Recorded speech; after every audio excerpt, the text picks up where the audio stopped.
Bé, doncs, bon dia i benvinguts a la seu de l'Associació de Tècnics Tributaris de Catalunya i Balears, i ens complau saludar-vos des d'aquesta roda de premsa informativa de la campanya de renta 2015, que enguany presenta més novetats que altres vegades.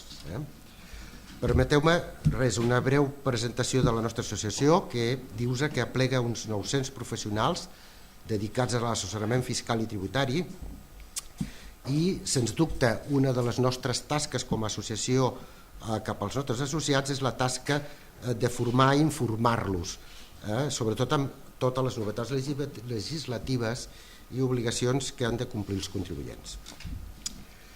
Per tant, ja he dit que una de les tasques més importants és la de formació. Per què? Perquè el tècnic tributari vivim en un món de constant canvi. En aquest país les normes tributàries i les normes que afecten a les empreses es modifiquen de vegades a una velocitat que no tenim temps ni de llegir-les.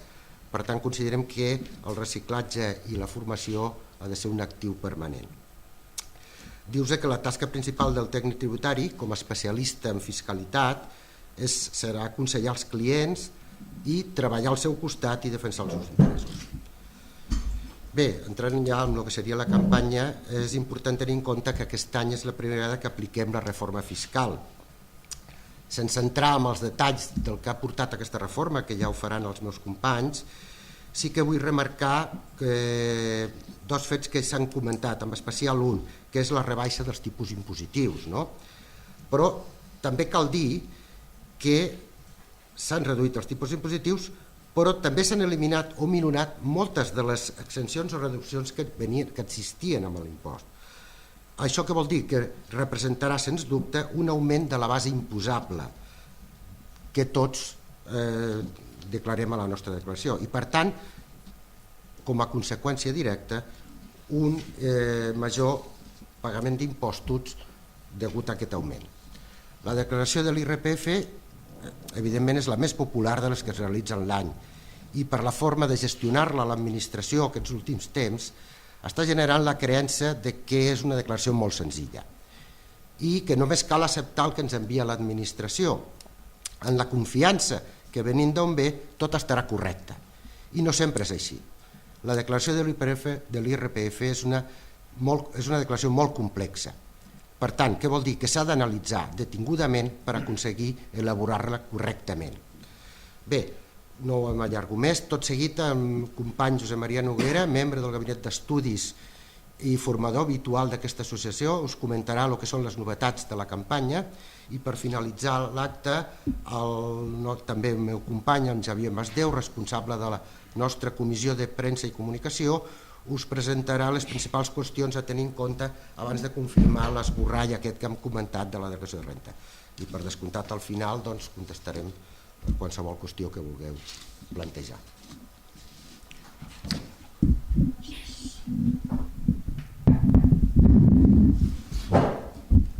Bé, gràcies per la vostra assistència. Bé, a mi em pertoca una mica incidir més en l'àmbit més profundament tècnic de la reforma fiscal, que efectivament, com deia el president, és el primer any d'aplicació aquest any 2015. S'ha de dir d'entrada que la configuració de la llei no ha canviat, és a dir, estem davant de la mateixa llei, però sí que quan es va aprovar la reforma fiscal hi va haver una llei concreta que va retocar alguns aspectes d'aquesta llei, en la vessant que es deia abans, és a dir, certament hi ha una rebaixa de tipus impositius, tant de l'escala de tributació dels rendiments que van a la base general, com a l'escala de tributació d'aquells rendiments que van a la renda d'estalvi. Hi ha hagut una rebaixa. A més, es dona la circumstància, la paradoxa, que l'any 2015 hi havia una tarifa i unes retencions que van des d'1 de gener del 2015 fins a l'11 de juliol del 2015, i a partir del 12 de juliol es canvien les retencions, es rebaixen les retencions. Probablement és perquè era any electoral, alguna cosa tenia a veure això, però bé, en tot cas es va canviar a partir del 12 de juliol del 2015, i també es retoca aquestes dues tarifes que us deia, tant la tarifa de la base general com la tarifa de la base d'estalvi. Però si bé hi ha aquesta rebaixa d'impostos, hi ha una sèrie de modificacions que el que fan és això, és limitar algunes reduccions, algunes exempcions, i per tant doncs, això suposa a la vegada una pujada d'impostos. Concretant ja aspectes d'aquestes novetats. En quant a exempcions, és a dir, les exempcions és allò que sempre fa il·lusió, per dir-ho així, perquè això no paga impostos. Algunes novetats en relació a exempcions pel 2015. Exempció dels rendiments positius, rendiments de capital mobiliari, d'aquells plans d'estalvi, que aquests són nous, aquesta configuració de la reforma fiscal determina un nou tipus de plans de pensions, aquests plans d'estalvi 5 anys que s'anomenen, que és l'aportació de 5.000 euros, com a màxim 5.000 euros cada any, durant 5 anys, complint aquest format d'aquest actiu financer. No podem disposar d'aquests diners, és a dir, s'han de mantenir durant 5 anys. Els rendiments de capital mobiliari, els interessos, en definitiva, acumulats en aquest pla d'estalvi a llarg termini, no tributaran, estaran exempts, sempre complint que no hi hagi una disposició d'aquests diners durant aquests 5 anys. Això és una novetat del 2015 i que també permet compatibilitzar-ho amb aportació al pla de pensions clàssic. El pla de pensions, que aprofito per dir que també s'ha modificat, que la màxima aportació que desgravarà serà un import de 8.000 euros. Fins al 2014, en funció de l'edat de l'aportant, podia ser entre 9.000 i 12.500 euros, a partir de 50 anys s'incrementava a 12.500 euros, doncs això també s'ha rebaixat fins a 8.000 euros. Per tant, tindríem aquests dos formats de plans d'estalvi a llarg termini. S'ha suprimit també una exempció que hi havia dels receptors de dividends, o sigui, els que reben dividends perquè són partíceps de societats mercantils. Hi havia una exempció de 1.500 euros, aquesta exempció ja no hi serà, per tant això també és una pujada d'impostos des d'aquest punt de vista. I en canvi exempcions, aquestes sí que són novedoses, o que d'alguna manera ja hi havia un criteri administratiu en aquest sentit, però ara ja ho diu la llei d'una forma clara, que no tributaran aquelles rendes mínimes d'inserció establertes per les pròpies comunitats autònomes i altres ajudes per atendre a col·lectius de risc d'exclusió social, situacions d'emergència social, habitacional, d'alimentació, escolarització i altres necessitats bàsiques, sempre amb un topall de màxim, aquesta exempció, de 1,5 vegades l'IPREM, que ve a ser un còmput anual d'aproximadament uns 9.000 euros, 9.500 euros anuals. També s'hi han ajudes concedides a víctimes de delictes violents, sobretot amb el tema de la violència de gènere, prestacions que puguin percebre contribuents des d'aquesta vessant, també són ajudes que estan exemptes d'IRPF i no tributen. Una altra qüestió també molt important, això havia portat molta controvèrsia, que són les dacions en pagament de la vivenda habitual per execucions hipotecàries.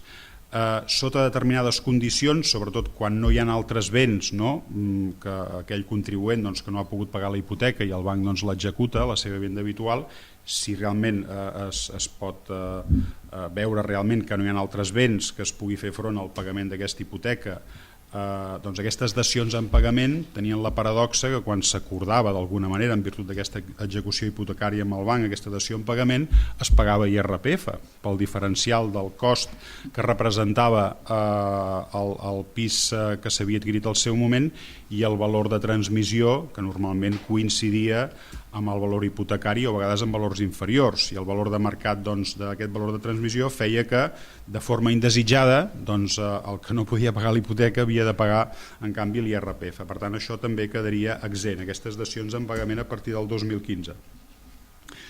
Un tema que ha portat també molta controvèrsia i crec que val la pena avui que el comentem són les dietes exemptes de retenció, les locomocions i dietes, que són aquells salaris que pacten els treballadors amb les seves empreses, pacten un salari, aquest salari òbviament hi ha la retenció corresponent, i quan hi ha desplaçaments dels treballs a fer en els clients es paguen unes dietes que ja estan prefixades per al propi reglament de renta, unes quanties determinades tant per quilòmetre recorregut com per dietes per manutenció. Doncs bé, aquí hi ha hagut bastantes inspeccions aquests darrers temps amb determinar que si no es provava la realitat d'aquests desplaçaments fets per part del treballador, perquè el requeriment el rebia el treballador, doncs es considerava que era un rendiment del treball subjecte, i aquí hi ha hagut realment quanties importants a tenir en compte.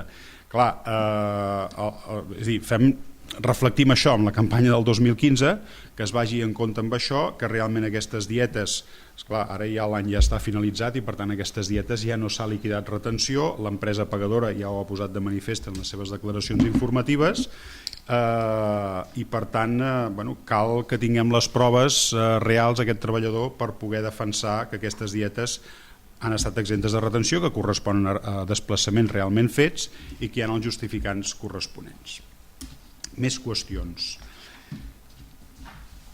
Passem amb tema d'imputacions de renta immobiliàries. A veure, els immobles que tenen els contribuents, per fer-ho així és fàcil. La vivenda habitual no tributa, aquí no hi ha cap canvi. El que és el valor de la vivenda habitual en l'impost sobre la renta no ens ha de tributar, més enllà de les desgravacions que després en parlarem del que paga una hipoteca de la seva vivenda habitual. Els immobles que estan arrendats, aquests ja tributen, com sempre, ingressos menys les despeses, però amb una novetat principal aquest any.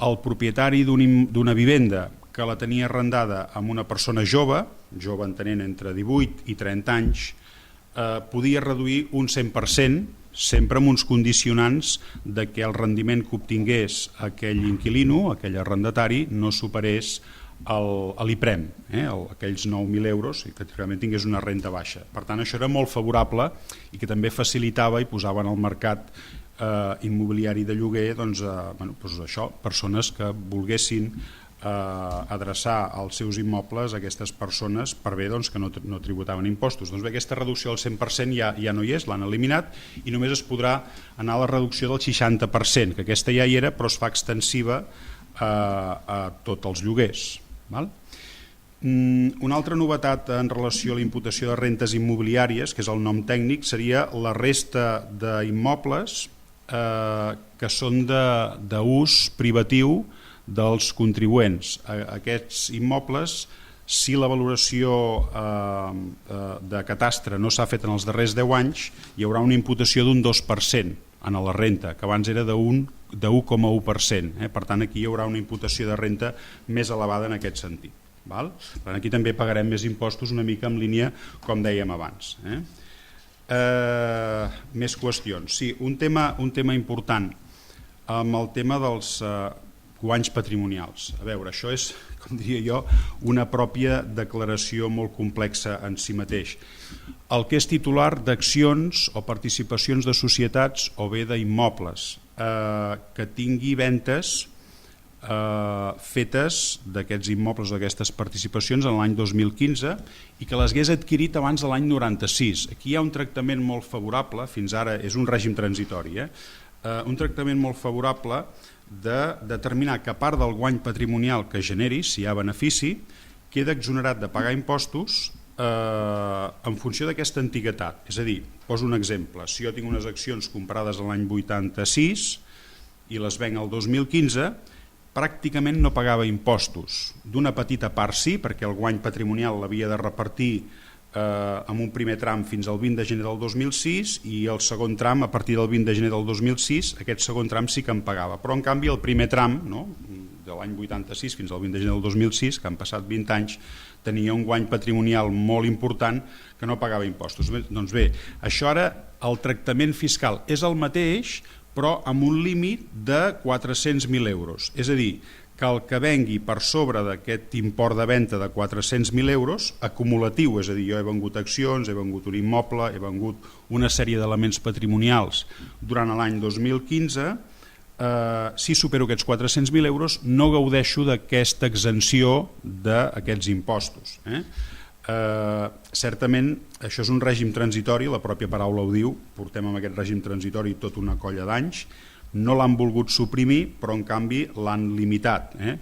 És evident que això, determinades rentes baixes, mitges, els hi afecta molt poc, però els titulars de patrimoni, els que es dediquen a fer ventes de cartera de valors o que tenen valors certament importants, o ara en un període que el sector immobiliari tal vegada s'ha animat un palet més, doncs poden veure's amb una tributació molt més elevada que la que hi havia fins al 2014. Una qüestió important també relacionada amb el que es diu les plusvàlues a curt i a llarg termini. Aquí també hi ha hagut canvis, amb el que deia el president abans, que que a vegades ens costa als professionals situar-nos en quin moment estem de la pel·lícula, no? És a dir, plusvàlues a curt i a llarg termini. Ho explico amb un exemple.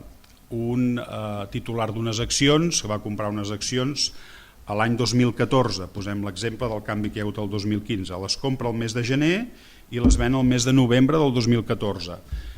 Li tributava pitjor el 2014 perquè això anava a la base general, que els tipus, com sabeu, van del 24% al 52%, els marginals són més elevats.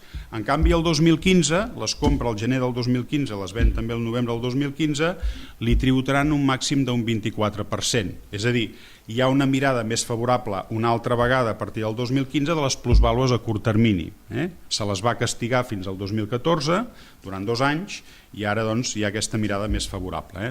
Quan ens van dir, no, escolta, és que ja està bé que tributin més els que tenen un sentit més especulatiu de les seves operacions, es va defensar aferrissadament aquest tema i en canvi el 2015 es va dir, bueno, no, ara tornem doncs, a una certa tractament més neutral des d'aquest punt de vista. Per tant, això és un canvi també que hi ha al 2015 des d'aquest punt de vista. Més qüestions, sí, temes de, parlàvem dels immobles, desgravacions, no? Que això és el que fa sempre il·lusió, no? A veure què puc desgravar. Bueno, jo diria que estem, l'impost sobre la renda és un impost complex, no? Com bé s'ha dit abans, perquè hi ha diferents tipus de rendiments, cada tipus de rendiment es tracta d'una forma determinada. Quan arribem als rendiments nets d'aquests tipus de rendiments apliquem la tarifa i allà tenim una quota i d'allà podem reduir allò que dèiem, plans de pensions, aquests plans d'estalvi nous, si hem fet aportacions, i després d'allà tenim les quotes, no? Les quotes que es deriva de l'aplicació de l'escala impositiva. Deduccions. Deia que hi ha una paradoxa. No tots els que paguen hipoteca poden desgravar la seva vivenda habitual, em refereixo de la seva residència habitual. I això és una paradoxa, no? Perquè és un tractament tal vegada injust, no? És a dir, el que ha comprat un habitatge habitual el 2015 ha tingut la sort de tenir finançament hipotecari i està pagant la hipoteca, aquest no pot desgravar. En canvi, el que ja venia pagant hipoteca fins amb anterioritat al 2012, hi ha un règim transitori en la llei de renta que aquest sí que pot continuar desgravant. És un règim transitori, els règims transitoris duren el que duren, però de moment el tenim aquí, no? Per tant, uns poden desgravar per la hipoteca del seu habitatge habitual, però els nous adquirents no. Per tant, és una paradoxa en si mateix, no? És una certa, diem, injustícia, és a dir, es pot entendre des d'un punt de vista de recaptació, de que realment una desgravació d'aquest tipus suposa marmar les arques de l'Estat, no? Amb uns moments de compliment de dèficit que venen marcats per Brussel·les, però més enllà d'això, no deixa de ser paradoxal. També és paradoxal una altra qüestió. No s'està dinamitzant prou bé el mercat immobiliari precisament pels que no poden accedir a una vivenda de compra, però sí que hi poden accedir, en canvi, pagant un lloguer. No hi ha cap desgravació en lloguer en aquests moments, més enllà de desgravacions de la quota autonòmica de Catalunya, que aquí sí que hi ha una petita desgravació, que aquesta ja ve d'anys enrere, però el que és la quota estatal han eliminat la deducció que hi havia, que ja era molt modesta, per cert, fins al 2014, perquè l'inquilino no podia superar una base imposable de 24.000 euros. Per tant, si se superava tampoc, encara que pagués un lloguer, tampoc no podia desgravar. Però bé, això s'ha eliminat. Aquesta s'ha eliminat, excepte, també s'estableix un règim transitori d'aquells que ja tenien el contracte formalitzat abans de l'1 de gener del 2015, que aquests podran continuar desgravant. Paradox una altra vegada, que uns podran desgravar i els nous llogaters que paguin el seu lloguer no. Per tant, una altra vegada més, un tractament desigual des d'aquest punt de vista. Més qüestions de noves exempcions, com us deia. Continua havent-hi, una mica també per recordar, aquell contribuent que vengui el seu habitatge habitual i el reinverteixi en un altre, això continua estant exempt, la reinversió de l'obtingut per comprar-se un altre habitatge habitual. I aquí també els que transmetin, els més grans de 65 anys que transmetin la seva vivenda habitual també està exenta, això no és novetat, això ja venia de la llei anterior, però es recull doncs, amb aquesta reforma fiscal. I també d'una forma favorable des d'aquest punt de vista, encara que també diem que pot afavorir més a les entitats financeres, per lo que diré, és la venda de diferents elements patrimonials, és a dir, aquelles persones grans que per complementar la seva pensió han vengut doncs, una vivenda, ja no dic que hagi de ser la vivenda habitual, que aquesta ja hem dit que quedaria exempta, qualsevol altre patrimoni que tinguin, també poden ser unes accions. Si fan un dipòsit fins a 240.000 euros, que poden fer-lo amb una entitat financera en forma de renta vitalícia, el guany patrimonial obtingut d'aquesta venda no pagarà impostos, no pagarà IRPF. Això és nou del 2015 d'aquesta reforma fiscal. D'alguna manera deia que facilitava o beneficiava els bancs, entre cometes, és a dir, en tot cas la renta vitalícia normalment sempre hauria d'anar a espetegar amb una entitat financera per col·locar-hi un dipòsit d'aquests diners obtinguts de la venda anterior. Per tant, això és favorable, és favorable per no haver de pagar impostos, sobretot pensant en el col·lectiu de persones més grans que a vegades tenen recursos més limitats en quant a les pensions que obtenen. En quant a rendiments d'activitat econòmica, els autònoms que tenen activitats professionals, empresarials, agrícoles, etc., no hi ha canvis substancials aquí. És a dir, aquí hi ha 3 registres, per dir-ho així, el que se'n diu l'estimació directa normal, ingressos menys despeses, les que podem justificar i que estan correlacionades amb aquells ingressos, l'estimació directa simplificada, aquí per cert, amb aquelles limitacions que dèiem, hi havia una deducció que era global d'un 5% del rendiment net previ, i ara això se'm limita fins a 2.000 euros, és a dir, aquest 5%, amb els números, si em sortien 5.000 euros jo em podia computar 5.000 euros fins al 2014, per posar un exemple numèric. Doncs ara no seran 5.000, si fossin 5.000 seran només 2.000 que podré computar. I després el tema dels mòduls. El tema dels mòduls, l'autònom que està amb l'epígraf d'activitat econòmica que correspongui tributarà, qui no. Hi ha hagut canvis d'anar fent sortida de molts autònoms que podien estar mòduls i per la xifra de negocis o de compres ja no hi podran estar, però més enllà d'això, en la renta en si no hi ha cap canvi en aquest sentit dels que hagin de declarar ara al maig-juny d'aquest any. Sí, també fer una precisió aquí, parlem de la campanya de renta, però l'acabarem, haurem presentat les declaracions i després què passa? Ve l'agència tributària revisant i comprovant moltes vegades a molts autònoms, i això també s'ha de dir, i ho hem de dir clarament. Hi ha una mirada molt restrictiva per part de l'agència tributària de determinar que moltes despeses, per exemple, les locomocions que dèiem abans, dietes, tiquets de restaurant, tot el relacionat amb el vehicle, qui no ha de viatjar avui per fer negoci, per veure clients, per anar a fer gestions, també els mòbils, qui no té un mòbil o en té dos per treballar també, que està contínuament connectat, doncs aquí hi ha una mirada molt restrictiva d'escapçar una sèrie de despeses que s'han posat en evidència a la declaració de renta i per tant això surten quotes a pagar i les sancions corresponents. Per tant, aquí hi ha una mirada molt dura als autònoms.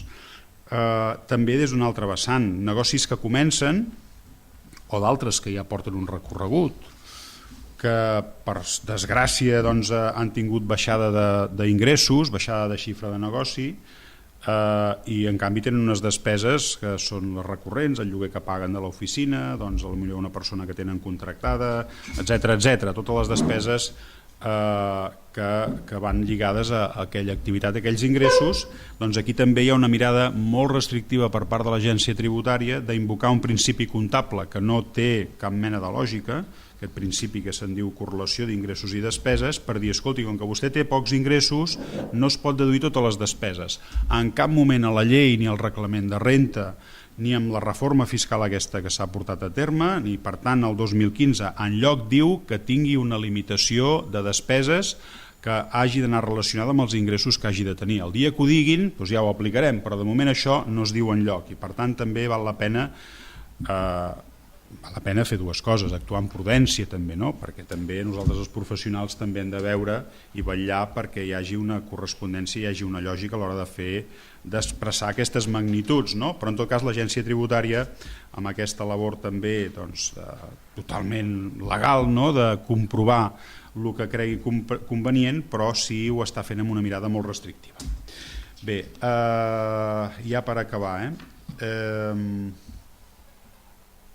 això que dèiem dels plans d'estalvi a llarg termini, ja ho hem dit, els plans de pensions també es continua, aquells cònjuges, aquells matrimonis doncs, que un dels dos normalment sol ser moltíssimes vegades, ara potser això ha anat canviant, però és la senyora que no té ingressos, l'altre membre de la parella doncs, li pot fer una aportació a pla de pensions, això continua sent així, de 2.500 euros, per bé de facilitar-li doncs això, doncs un estalvi, no? Pel dia de demà, i això també li redueix de la seva dels impostos que haurà de pagar més enllà de l'aportació que faci ell de forma individual per ell mateix.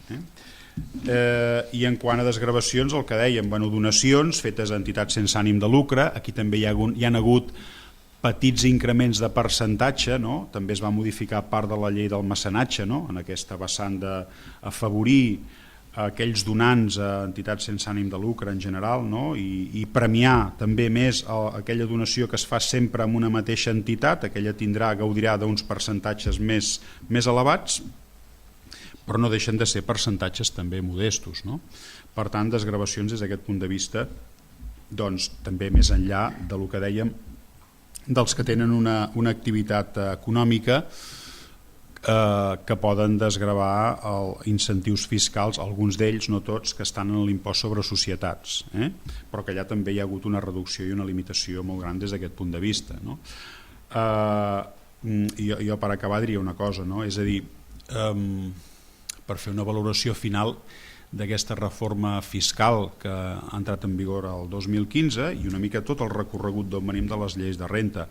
Les rentes que paguen més impostos en les rentes són les rentes del treball, sense cap mena de dubte. Les rentes del treball i les rentes empresarials i professionals, aquestes que dèiem, perquè aquestes estan a l'escala de gravamen general, l'escala de gravamen que a Catalunya va del 24 al 52%, amb diferents trams, amb diferents trams estaré amb uns marginals realment elevats. Dic que a Catalunya, també amb les variants de la potestat que tenen les altres comunitats autònomes de modificar aquests tipus, algunes també tenen tipus més baixos, però jo diria que Catalunya i tal vegada Balears són les que tenen tipus marginals més elevats. Comparativament, si fem un exercici de posar-nos amb diferents retribucions, veurem que a Catalunya sempre estem en el top 10. I si comparem amb Madrid, que és recurrent comparar-se amb Madrid, doncs Madrid sempre hi ha un estalvi bastant important que pot oscil·lar des dels primers trams d'un 10% a rentes mitges un 5 o un 8%, i si ja estem parlant de rentes més elevades, de rentes altes o de rentes de directius, doncs els estalvis ja són més substancials. Per tant, aquí també hi ha aquesta paradoxa de que l'IRPF, ja s'entén, és un impost compartit, estat, autonomies, hi ha aquesta potestat normativa, però realment les comunitats que aporten més tenen més acusadament la tributació més elevada des d'aquest punt de vista. I tornar a insistir en això, que això moltes vegades ho hem dit aquí a tècnics tributaris, és a dir, no té massa lògica que un autònom pugui tributar amb un tipus mig, calculant el tipus mig a un 30%, posem pel cas, quan una societat limitada, i amb la reforma fiscal de la que venim, tributa amb un tipus del 25%, tingui el benefici que tingui. Per tant, ja aquí s'hauria de retocar, o s'hauria a la propera reforma fiscal, i en tot cas nosaltres ja farem les aportacions que hàgim de fer en aquest sentit, de tenir una mirada més favorable per una raó fonamental, no perquè nosaltres instiguem a que s'han de pagar menys impostos, sinó fer-ho però pensant en una bona promoció econòmica del país, en què la gent pugui contractar la gent, facilitar en definitiva una millora de l'economia i de l'increment de la reducció de l'atur, en definitiva. Des d'aquesta vessant entenem que les rentes del treball, més enllà d'aquesta rebaixa impositiva, certament hi és, però Jo crec que la reforma fiscal que s'ha fet són retocs d'una configuració d'un impost que ja existia i que una mica amb el que he comentat jo quasi bé que el dibuix d'aquestes novetats seria tot el que es podria determinar, però que més enllà d'això la propera reforma fiscal s'ha de repensar molt millor l'IRPF que paguem els ciutadans d'aquest país. Gràcies.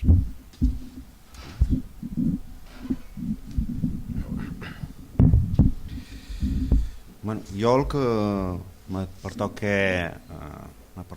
tocar, diguem-ne, és el tema que afecta a la gran majoria de contribuents, que és a l'hora que reben el borrador i que han d'optar per decidir si signen o no signen o modifiquen l'esborrany de la declaració. El consell principal és revisar molt bé l'esborrany. Davant de qualsevol dubte, assessorar-se amb un professional. L'esborrany és una eina útil que afecta a persones que bàsicament tenen una nòmina i un compte bancari i poca cosa més. Si tens una hipoteca, doncs ja t'ho has de mirar fins i tot una mica millor. Un simple fet tan normal com és canviar-se de vehicle i rebre la subvenció del Pla PIBE, això aquest any passat ha ocasionat multitud de declaracions paral·leles. La declaració paral·lela és la declaració que et fa Hisenda rectificant la que tu has presentat. Quan una persona es canvia el vehicle, per fer un exemple, a principis del 2015 i va al concessionari i li fa un descompte, li diu que fa un descompte del Pla PIBE, doncs el juny del 2016 possiblement no se'n recordi que el concessionari li va dir que li feia un descompte i que aquest descompte tributa. I que si no ho diu el seu assessor o no s'hi fixa a posar-ho a l'hora de fer l'esborrany, doncs possiblement després d'uns mesos tingui un susto, no? I se li passi tota l'alegria que li va donar el descompte que li van fer. Una simple quota sindical, les quotes sindicals no consten a les esborranys i molta gent paga quotes sindicals i això també pot fer una rebaixa, no substancial, però hi és, en la declaració de renta. El simple fet del naixement o una defunció familiar també afecta la declaració de renta i aquesta dada a vegades Hisenda no disposa d'ella i també és molt important, sobretot el tema del naixement de fills. Els ingressos de les empleades de la llar doncs tampoc surten a l'esborrany i clar, vull dir, el que passa és que normalment quan veiem un esborrany, els nostres clients veuen l'esborrany i miren el resultat i si veuen que és resultat a tornar, doncs mira, va, està bé, me va bé, i el signen i l'envien. I clar, a vegades falten coses que és important detallar-les. Les ajudes agrícoles, algunes tampoc hi consten. La deducció d'habitatge, cal prendre especial atenció a la deducció d'habitatge, que ja, com ha dit el meu company, a partir de l'1 de gener del 2013 per habitatges adquirits a partir d'aquesta data ja no són deduïbles, però el que no era deduïble abans i que segueix sense ser deduïble és que si l'habitatge no és realment la teva vivenda habitual, perquè t'has traslladat, has tornat a casa dels pares, t'has entrat en una nova relació personal i t'has traslladat de vivenda, però segueixes tenint l'anterior vivenda, doncs el normal és que l'esborrany Hisenda te segueixi desgravant l'adquisició d'habitatge habitual i segueixis aprofitant aquesta deducció, però aquesta deducció ja no hi és, perquè aquesta deducció en el moment que ja no és la teva vivenda habitual, tant si t'has canviat l'empadronament o no, és dir, el que afecta la deducció és que sigui el lloc on resideixes, doncs aquesta deducció l'has perdut i Hisenda te l'ha seguit aplicant, però ho detectarà. Com ho detectarà que ja no hi vius allí? Doncs el que molta gent no sap és que l'administració rep informació de les companyies subministradores dels consums dels habitatges. És a dir, les companyies subministradores d'electricitat notifiquen a l'administració els consums. Quan tu no vius en un habitatge normalment és que no hi ha consum elèctric o no hi ha consum d'altres béns, no? I llavors això Hisenda al cap d'un temps detecta que allí no hi ha consum i et cita demanant-te que justifiquis on és la teva vivenda habitual. I això crea sancions importants, perquè la deducció d'habitatge habitual és una de les deduccions més importants i que bé, la gent més ha aprofitat, no?, durant tots aquests anys. També si tens un segon habitatge i el tens llogat, parcial o durant l'any, Hisenda aquesta dada tampoc la té o pot no tenir-la, perquè ningú informa l'administració d'una vivenda habitual. Llavors, si aquesta persona també pot tenir la tentació de signar l'esborrany sense posar els rendiments dels lloguers, i Hisenda, pel mateix fet dels consums, també detecta que allí està vivint algú i et pot citar demanant-te que informis de qui viu en aquell habitatge i imputar-te un rendiment que tu no has ficat. A més, si paguem o cobrem pensions compensatòries o anualitats per aliments, això tampoc consta a l'esborrany i també té rellevància. En cas de matrimoni, si un s'ha casat l'any 2015, l'esborrany li vindrà amb la declaració individual i li pot sortir millor fer la declaració conjunta. Si s'ha concedit o variat el grau de discapacitat, això és molt important, potser no és molt freqüent, però és molt important. Els graus de discapacitat afecten molt en la declaració de renda i si tu no detectes que t'han mantingut el grau de discapacitat o no t'han tingut en compte el teu grau de discapacitat, el teu o el teu familiars, també t'estàs perdent una sèrie de deduccions importants.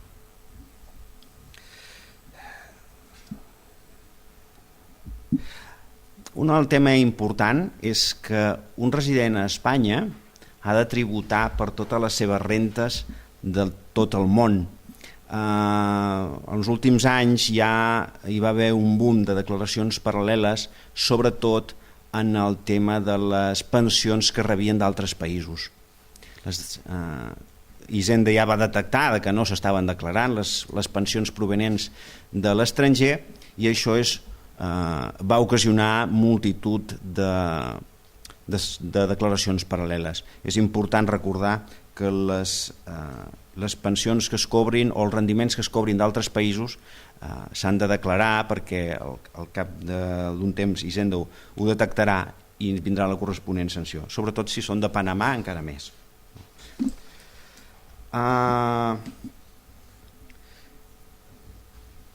Aquestes dades són les que normalment ocasionen més sancions, això és el que hem dit. El que és important és revisar l'esborrany i s'ha de fer més incidència i que el revisi si és possible un professional per evitar ensurts. Una de les qüestions més novetats en quant a procediment en la declaració de renta enguany és el que s'anomena el servei de renta web, que substitueix el que era el programa Padre amb l'objectiu de simplificar la confirmació de l'esborrany i la presentació. El nou sistema ha suposat una proposta, el que fa és una proposta de declaració que fa que encara sigui més senzill signar l'esborrany. Vull dir, t'aixucla directament la teva informació fiscal i si la trobes conforme la signes i poca cosa més. Però això encara fa més fàcil la signatura i pot fer que molta gent no revisi bé aquest esborrany. Hisenda fa anys ha apostat d'una manera clara per les noves tecnologies, el mateix sistema renda web, demanar cita per internet, el codi PIN, el certificat digital, són eines que Hisenda vol que impulsa cada vegada més. I això és un problema que pot deixar penjats a tota una sèrie de persones que tenen dificultats amb les noves tecnologies. Al final, la gent fins al dia 10 no pot demanar cita per anar a fer la declaració de renta a l'oficina de l'administració tributària, tenen pressa perquè li retornin, si és que li surt a tornar, la seva devolució d'IRPF i poden demanar que un familiar o un amic els hi confirmi sense revisar-ho d'una manera acurada. Jo crec que Hisenda hauria de tindre un ventall més ampli de temps perquè la gent pugui pugui anar a solucionar aquestes declaracions de renta que són senzilles i solucionar la gent i solucionar la papereta a gent que té dificultats en el tema tecnològic. El tema és acudir a un professional, mirar-se bé la declaració de renta, mirar-se bé l'esborrany per l'hora de signar, sàpigues realment el que està signant i que no et deixes res a favor de l'administració i a favor teu, sens dubte. Per la meva part ja hauria acabat. Si hi ha qualsevol pregunta ens volen... Sí?